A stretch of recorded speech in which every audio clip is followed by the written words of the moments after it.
কপাল খারাপ, কপাল খারাপ, কপাল খারাপ হলে যা হয়। মিক্সিতে আদা, জিরে, রসুন সব দেখো এই যে নিয়ে নিয়েছি।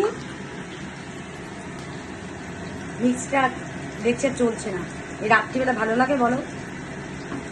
মাথাটা গরম হয়ে যাচ্ছে। ফটাফট রান্না করবো তা না। এই দেখো এখন গ্রেট করে নিলাম, গ্রেটার দিয়ে আদা রসুন সব পেস্ট করে নিলাম। পেঁয়াজও এই দেখো এই হচ্ছে। এখন কি করব?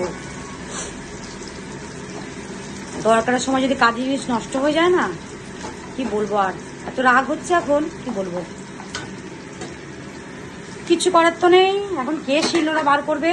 তো গ্রেটার দিয়ে আদা আর রসুনটা গ্রেট করে নিলাম। পেঁয়াজটা কুচি কুচি করে কেটে নিয়ে কাঁচা লঙ্কা দিয়ে দিয়েছি ফোড়নের মধ্যে, তেজপাতা দিয়ে এখন রান্নাটা করে নিই। বুঝতে পেরেছো? কাজের সময় যদি সমস্যা হয়, এটা বুঝেই ফেলেছো তোমরা কি সমস্যাটা হয়। যে আমার এখন রাগ হচ্ছে, রাগ।